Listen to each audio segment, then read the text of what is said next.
Olá, sejam bem-vindos a mais um programa Educar para Empreender. Este programa que semanalmente entrevista grandes nomes do empreendedorismo brasileiro. E é gravado aqui, no edifício da Associação Comercial de São Paulo, que há 128 anos defende o empreendedorismo, a livre iniciativa e os valores democráticos. E eu também sou o diretor da Faculdade do Comércio de São Paulo, que é esta faculdade cujo objetivo, o foco, é a qualificação do comércio, do varejo e do empreendedorismo como um todo. Nosso convidado de hoje, muito especial, é Aref Farku, que é um empreendedor do ramo imobiliário e que se dedica a um tema muito especial para todos nós. Ele é o gestor, ele é sócio do icônico Hotel Toriba, que funciona, como todos sabem, em Campos do Jordão. Eu digo icônico porque, além de ser um hotel onde você nota esmero e qualidade em todos os detalhes, ele completa este ano 80 anos. Aref, é um prazer recebê-lo no nosso programa e eu tenho certeza que para o nosso público vai ser um deleite conversar, que é um tema que você domina, afinal de contas o Aref também já foi diretor da Fiesp, tá certo? Que é uma entidade importante que representa aí os interesses também do mercado brasileiro, especialmente da indústria. E o nosso público, eu tenho certeza que vai gostar dessa conversa, porque a gente vai falar aqui essencialmente de empreendedorismo. Aref, fale-nos um pouquinho sobre a sua formação e a sua trajetória empreendedora. Você sabe que os árabes no Brasil, ou em geral, eles são empreendedores. Normalmente eles não gostam de trabalhar para outros. E essa história da família vem desde que o meu avô, de mesmo nome, veio de Homs, na Síria, e começou a trabalhar, empreender no Brasil, com loja, e depois meu pai foi para a indústria têxtil, e o meu trabalho eu comecei na indústria têxtil, paralelamente à faculdade de arquitetura. A minha vocação inicial era arquitetura, e eu ainda sou um arquiteto, gosto muito disso. Mas um dia minha mãe bateu na porta do meu quarto, assim, eu estava na faculdade, e falou, vai para a fábrica que meu pai teve um infarto. Aí eu despertei para o empreendedorismo. Qual era a fábrica? Era uma indústria têxtil chamada Texcolor S.A. Texcolor. Essa empresa, no final, quando eu peguei, ela estava ainda muito pequena, e quando eu vendi ela para um grande concorrente, ela já tinha 5 fábricas, 800 funcionários, exportava para 30 e poucos países. Que beleza. E era a maior indústria de beneficiamento têxtil do país, tinturaria e estamparia, e era uma das maiores produtoras de cama, mesa e banho, edredons e tudo isso. Mas em 95, por problemas familiares, acabamos vendendo ela para um concorrente e eu me dediquei à arquitetura e construção. E no fundo, qualquer empreendimento tem a mesma essência, em termos de você gostar do que faz, em termos de pesquisar, de estudar, de conhecer o que você está fazendo, e em termos de suar. Sorte é o último fator. Sorte talvez tenha 10% de sorte no componente para você ir para frente. E 90% são 30% de suor, 30% de conhecimento e 30% de montar equipe, de saber procurar o mercado. E sorte é 10 só, então. Por aí. Claro. E geralmente quem sobe pela sorte, depois cai pela sorte ou cai pelo azar. Também. Você vê frequentemente isso. Então, eu estou com 70 anos, então eu já passei por muita coisa. Já fui oficial do Exército, sou tenente da Reserva da Cavalaria, estudei em bons colégios, no Colégio Santa Cruz, aqui em São Paulo, com uma turma muito boa, no tempo que os professores eram padres canadenses e os alunos eram só homens. Entrei na FAU, na Faculdade de Arquitetura e Urbanismo da USP, fiz 2 pós-graduações em arquitetura também. E também é o seguinte, procuro ter um foco, mas também eu estou olhando o que está acontecendo. Às vezes surgem oportunidades. Então, quando surgiu a oportunidade de sair da indústria têxtil, de um lado fiquei muito triste, assim, porque eu amava a minha indústria, a minha empresa. Por outro lado, foi uma oportunidade de começar de novo com outras coisas. Aí eu me dediquei à arquitetura e construção. E fiquei até hoje construindo galpões para locação. E eu montei 3 condomínios industriais em cidades do interior. Mas também todos eles foram oportunidades que surgiram. Uma grande multinacional que fechou uma unidade, você conseguiu comprar por um preço muito bom. É como passar um cavalo selado, você tem que montar nele. Claro. E a hotelaria, que é a última dessas atividades que eu estou empreendendo, essa é apaixonante também. Essa também, como todas, se você não gostar, você não vai para frente. Eu até digo para as pessoas, eu digo para os meus filhos, não procure trabalhar em algo que dê dinheiro, porque você vai entrar pelo cano. Procure trabalhar em algo que te dê prazer, que você se sinta bem. Porque tendo prazer e se sentindo bem, você vai ganhar dinheiro indiretamente. Claro. Enquanto que se você vai pelo dinheiro, você não vai trabalhar com amor, e não trabalhando com amor, você não vai ter sucesso. Tá? Perfeito. Essa atividade que você citou, o Hotel Turiba, tem 80 anos, fundado por uma família tradicional, e eu era hóspede do hotel. E de repente eu soube que que os irmãos estavam querendo separar, venderam 5 irmãos, e eu, sem querer, me deu vontade, assim, eu percebi que tinha potencial e acabei comprando de 4 dos 5 irmãos. E desde 2014, quer dizer, são 9 anos agora, me dedico lá. É uma atividade que tem milhares de hotéis de todos os portos no Brasil. E eu digo o seguinte, quem quer entrar nisso tem que gostar, porque você trabalha dia e noite, 365 dias por ano você tem que estar ligado, ligado em tudo. E você também tem que gostar de gente. Se você não gostar de gente, se você vê o teu hóspede como um intruso que está usando todas as instalações e do qual você quer tirar dinheiro, você vai entrar pelo cano. Num hotel, você tem que fazer tudo como se fosse a tua casa, cuidar dele como se fosse a tua casa, deixar arrumada, cuidada, ver o que eu queria para mim aqui, que comida que eu queria servir, que prato que eu queria comer, a temperatura da piscina que eu acho legal. E o tempo todo tem que estar fazendo do melhor possível para deixar os hóspedes felizes. Claro. Como se fossem teus amigos que você tinha saudade e vêm visitar você de vez em quando e você quer acolher bem eles. E hotel, se estamos falando assim de empresa, hotel dá muito trabalho porque você tem que satisfazer diferentes tipos de pessoas, cada um gosta de uma coisa. Sim. Então você tem que ter uma flexibilidade, você tem que ajustar aquele ponto em tudo. Falei de temperatura de piscina, por exemplo, só para dar um exemplo. A nossa tá 28 graus, 365 dias por ano. O cara que... Tem gente que gosta de mais quente, que fala que piscina está fria. Por outro lado, os nadadores que gostam de fazer 1000 metros por dia, eles não gostam de piscina quente. Claro. Isso vale para tudo. Nos nossos restaurantes tem gente que reclama, mas é muita comida, para que tanta comida? Me estufo. E outros vão falar, vou sair daqui com fome. Então tudo você tem que ajustar. Restaurante, então, restaurante é uma coisa que dá muito trabalho. Porque restaurante envolve sanidade, por isso a gente tem uma sanitarista que cuida de tudo para fiscalizar tudo. Envolve ter pratos tradicionais que remetam à infância e também ter pratos novos, da nova culinária. Você tem que ter pratos também com os ingredientes regionais. E lá tem quantos restaurantes? Hoje nós estamos com 6 funcionando, estamos indo para o 7º restaurante, mais a escola de culinária. Perfeito. E por que a gente tem tantos restaurantes, mesmo sendo um hotel pequeno? Porque nós queremos que os nossos hóspedes usufruam mais tempo no hotel, fiquem mais tempo lá. Sim. Porque é uma viagem de 2 horas e meia, então é interessante eles ficarem mais tempo no hotel. E se ficar comendo num restaurante só ou em 2, começa a enjoar. Aí eles vão querer sair, e saindo não vão aproveitar tanto o que a gente tem. A gente tem 250 hectares de natureza, de floresta, de trilhas, cavalos para fazer passeios, tem quadra de tênis, quadra de beach tênis, academia legal, um spa com massagens maravilhosas. Quer dizer, tem tanta coisa para usufruir. E aí fomos criando os restaurantes pouco a pouco. E sendo que 4 deles são fora do jardim do hotel, são nas imediações, mas atendem ao público em geral. O último que eu estou montando agora, que se chama Casa Bambuí, em breve abre, é uma chamada cozinha autoral com ingredientes regionais. E fica na beira de um lago muito bonito que está no nosso terreno.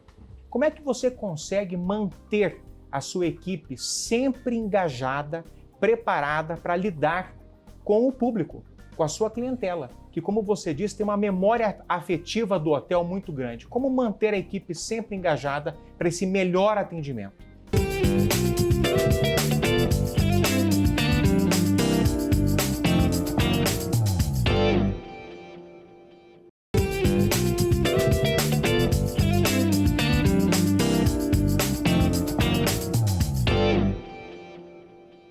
Empreender no Brasil é um ato de heroísmo Então não é qualquer dia que a gente se depara com uma organização que já existe há 80 anos. Então é isso que eu quero te perguntar. Se você puder, eu sei que 80 anos é muito, mas puder resumidamente falar um pouquinho qual a história deste icônico Hotel Toriba. Muito bem. No local desse hotel, toda essa região pertencia à família de Enderichsen, e cujo genro era o Luiz Dumont Vilares, dono dos elevadores Atlas e das indústrias Vilares, Aço Vilares. E isso foi antes da Guerra Mundial e quando não tinha a penicilina. Certo. Então, o Campos do Jordão era o melhor e mais indicado local para tratar de tuberculose. Olha só. Então, Campos do Jordão tinha 16 ou 17 sanatórios mantidos pelo governo ou mantidos por associações tipo o Cedro do Líbano. Diversas colônias tinham seus sanatórios próprios e até prédios bonitos e tratavam de tuberculose. Tuberculose naquela época você tinha que ficar 1 a 2 anos num lugar de clima seco e frio e se alimentando bem e descansando para tratar, senão morria. Em 41, 42 descobriram a penicilina e deixou de ser necessária. E aí foi descoberta que Campos, em vez de tratar tuberculoso, tinha o potencial para ser um lugar turístico super atraente. Que vale dizer, Campos é a cidade brasileira na altitude mais alta, no topo da Serra da Mantiqueira, um lugar belíssimo. Exatamente. Logo atrás do hotel, por exemplo, dentro das nossas terras, a gente tem o Pico do Diamante, onde tem as antenas da Band para o Vale do Paraíba, e onde você consegue ver 8 cidades lá. Você enxerga lá de Taubaté, Caçapava, Taubaté, Tremembé, Pindamonhangaba, até Lorena você enxerga. E fica atrás do hotel. Fica atrás do hotel. Que legal. O hotel, então, essa família tinha essa propriedade muito bonita, e um dia estavam os dois andando a cavalo por lá, chegaram num morro, onde está hoje o hotel, e falaram, olha que lugar bonito, aqui valia a pena fazer um hotel para as pessoas que não podem viajar para a Europa virem, porque estava na Guerra Mundial. Olha só. E fizeram hotel, contrataram um arquiteto europeu, e que fez esse hotel no estilo de chalé suíços. Certo. É um chalé grande suíço e começou com o prédio principal do hotel. O arquiteto, por acaso, é o Penac? Não. O Penac é o autor dos afrescos. Dos afrescos, das paredes. perfeito. Já vai me ocorrer o nome do arquiteto, que está dando uma escapada agora. Aliás, é muito feio um arquiteto esquecer o nome de outro arquiteto, mas é a idade Acontece. também. O hotel tem 80 anos, eu tenho 70. Mas então, a partir daí, construíram rapidamente o hotel. Mas como eles não sabiam operar hotel, não era o ramo deles, eles arrendaram para a Companhia Paulista de Hotéis, que ficou lá muitos anos. Depois, uma das herdeiras ficou com o hotel, com 5 ou 6 filhos, na verdade, e passou a gerir o hotel, e aí foi a história mais recente. Houve uma modernização naquele tempo, e quando eu peguei o hotel, ele estava já parado há alguns anos sem ter tido ampliações ou modernizações, porque a família não estava ainda no consenso. E a partir daí eu comecei a ampliar o hotel e reinvestir tudo que o hotel dá. A hotelaria não é uma coisa muito lucrativa, não. Tem atividades muito mais lucrativas. No Brasil, o mercado financeiro é campeão. Sim. Mas a hotelaria ela pode se perpetuar. Agora, tem algumas características. Além de ter que trabalhar muito, você tem que reinvestir quase tudo, porque o hotel vai ficando defasado. Você tem que renovar teu mobiliário, você tem que fazer novos quartos, porque se você não atender as famílias e clientes que crescem, eles vão para outro lugar. Sim. O nosso hotel já está na 4ª ou 5ª geração de famílias que visitam.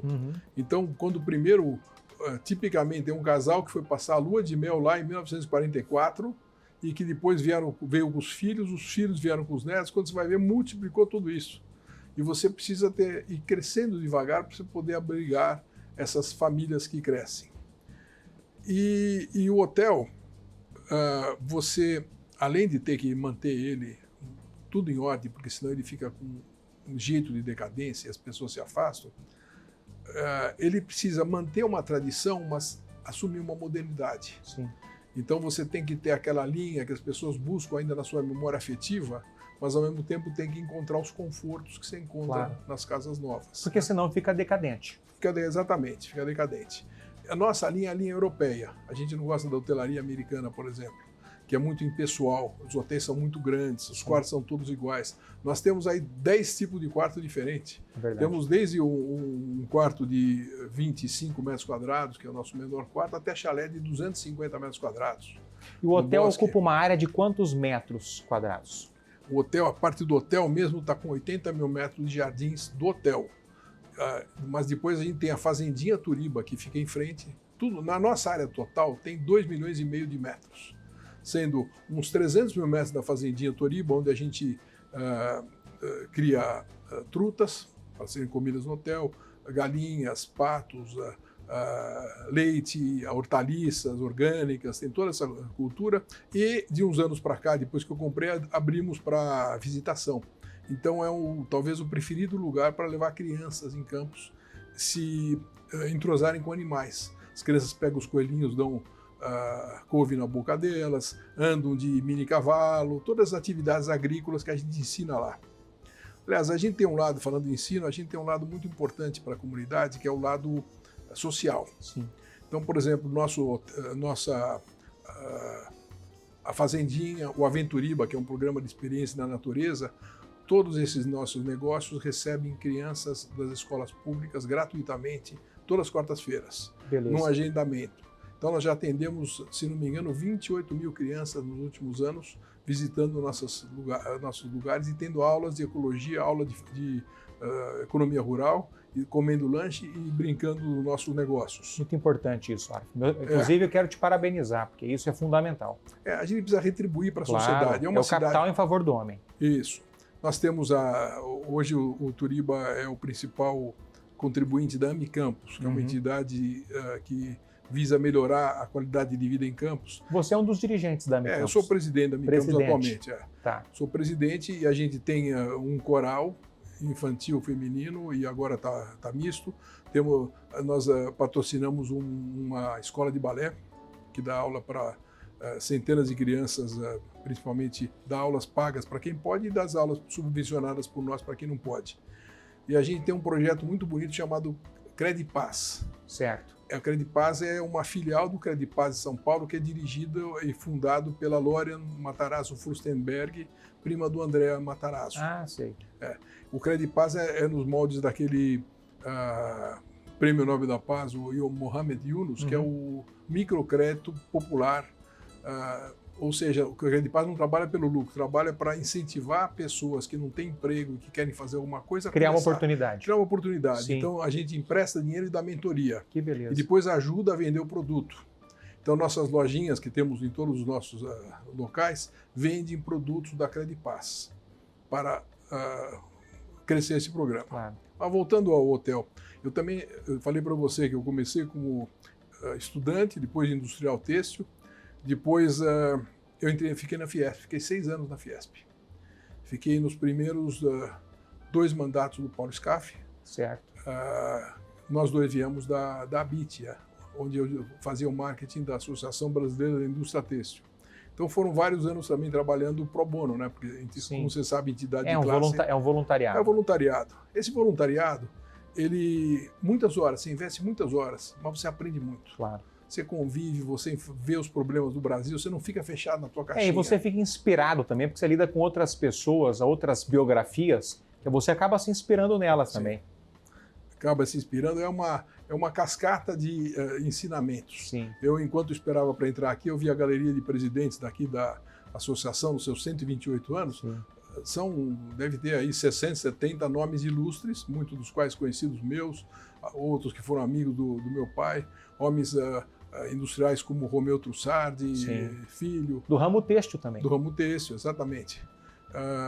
E muitos outros nomes ilustres que ajudaram a tornar a associação comercial essa potência que é. Claro. Que já elegeu vários políticos e continua muito forte. Arif, eu quero abordar um assunto aqui que me parece muito importante, que é o seguinte. O Arif, ele nos narrou aqui de todo esse trabalho incansável, diuturno que ele realiza para gerir esse hotel, que são quantos 80 mil metros quadrados. Só no hotel. Só no hotel. Não é, com inúmeros chalés, enfim. E isso que o Arif citou, de que existe um esmero, existe essa memória carinhosa das pessoas, isso eu já me hospedei lá, eu sou um hóspede do Toriba e me orgulho disso porque, de fato, eu noto todo esse esmero, essa qualidade, uma preocupação, e aqui vai um ponto importante, uma preocupação cultural. O Toriba respira cultura. E para aqueles que gostam de cultura, de música erudita, de música popular, também é um deleite, é um prazer enorme, porque sempre tem atividades. Então, de fato, o Toriba, ele tem essas qualidades todas. Mas o que eu quero te perguntar, Aref, é justamente o seguinte: como é que você consegue manter a sua equipe sempre engajada, preparada para lidar com o público, com a sua clientela, que, como você disse, tem uma memória afetiva do hotel muito grande? Como manter a equipe sempre engajada para esse melhor atendimento, esse atendimento acolhedor? Wilson, primeiro é pelo exemplo. A minha equipe me vê circulando pelo hotel o tempo todo, me preocupando com os hóspedes. Se eu vejo um hóspede que está sozinho, eu vou puxar uma conversa. Um hóspede que queira saber onde eu posso passear, às vezes acompanho num passeio. Um hóspede que eu sei que gosta de andar a cavalo, eu ofereço meus cavalos privados, mais difíceis de andar. Então, aí você dá exemplo. Segundo, você tem gente, não tem rotatividade lá. A minha equipe principal, a gente procura ter o mínimo de rotatividade e ter as pessoas há muitos anos.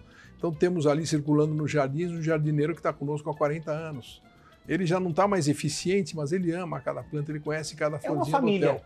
Exatamente. O chefe de recepção está há 27 anos no hotel e assim por diante.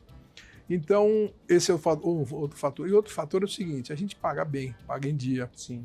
Registra tudo bonitinho, tem um refeitório onde eu como a mesma comida que eu como no hotel, os meus funcionários comem. Mesmo refeitório, mesma comida. Nós temos plano de saúde da Unimed para todos, que cobre todas as famílias. Então, a gente é o hotel que mais paga na cidade.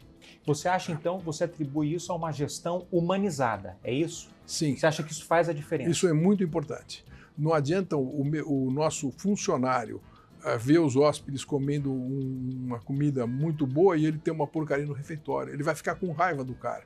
Então, os nossos funcionários, eles até preferem comer a comida do nosso refeitório, que é tudo feito com os mesmos ingredientes e mesma qualidade, do que comer aquela comida mais estranha que tem nos restaurantes. Tá? Então, esse tipo de humanizado é absolutamente importante, e não é por motivo que eu faço isso por benfeitoria, não, porque é obrigação e, claro, e é benéfico para todos. E gera resultados. Gera resultado. Aref, agora aqui, infelizmente, o nosso programa ele dura 25 minutos, a conversa está uma delícia, então passou muito rapidamente. Eu sei que o público também deve estar adorando. Mas eu quero te fazer uma última pergunta, Aref, agora aqui olhando para o mercado brasileiro, que muitas pessoas que nos assistem se dedicam ao ramo que você se dedica, que é a hotelaria e tal. E muitos falam que o turismo brasileiro não é bem explorado. Há uma crítica muito grande de que o Brasil teria um potencial turístico muito maior e que ele não é explorado como deveria. Você pensa isso, Aref? Lamentavelmente acontece isso por diversos fatores que não vai dar tempo para explicar. Mas o Peru recebe mais turistas do que o Brasil. Nossa, é mesmo? É impressionante. Ou você pega, só a cidade de Paris recebe 5 vezes mais turistas que o Brasil inteiro. Que coisa. Então a indústria turística brasileira, ela ficou muitos anos acanhada e depois, nos últimos anos, está crescendo muito os resorts no litoral nordestino, principalmente. Mas ainda está muito aquém do que deveria. E uma das coisas que afastou turistas daqui é que a porta de entrada do turista no Brasil era Rio de Janeiro, que era uma das cidades mais bonitas, é uma das cidades mais bonitas do mundo. Concordo. E a violência que ocorreu lá, que foi repercutida muito internacionalmente, afasta muitos turistas, lamentavelmente. Então hoje a gente tem como grandes polos turísticos o Foz do Iguaçu, que é inigualável. Sim. Tem as praias do Nordeste, a Amazônia está começando a despertar isso. Campos do Jordão, por exemplo, é turismo doméstico. Sim. Porque os europeus e americanos, eles têm as suas montanhas por lá, né? Não tem necessidade. Mas é isso. Então, tempo acabando, vou concluir para você o seguinte: gosto muito do que eu faço, nunca vou me aposentar. Eu comecei a trabalhar em dezembro de 71, e fora quando eu ia nas férias para uma loja que meus pais tinham na 25 de março. Trabalhava lá nas férias para poder conquistar as férias. Mas depois disso nunca parei, não pretendo me aposentar, porque quem se aposenta morre. Exatamente. Envelhece. É isso, eu quero ficar como você, passado não volta, né? Ah, muito bem. Mas olha, eu quero... Bom, a sua frase, para mim, é perfeita, concordo com ela 100%. Você tem que encontrar aquilo que você gosta, aquilo que te dá prazer, porque você não vai perceber a diferença do lazer e o trabalho. Mas eu quero deixar uma última frase aqui, Aref, que eu defendo isso, falo isso em palestras, falo isso para alunos. A sorte existe, gente, mas ela ajuda quem trabalha. Quanto mais se trabalha, mais chance a sorte você dará. Aref, muito obrigado. Realmente o programa foi um deleite, foi uma delícia, conversa ótima. E ótima porque a gente fica rememorando aqui a qualidade, o esmero que você imprime na gestão desse hotel icônico. Faço votos de que vocês conheçam, que é o Hotel Toriba, que este ano completa 80 anos. Aref, muito obrigado. Eu que agradeço os elogios e a oportunidade de falar um pouco do meu hotel. Muito obrigado. E até o próximo programa Educar para Empreender.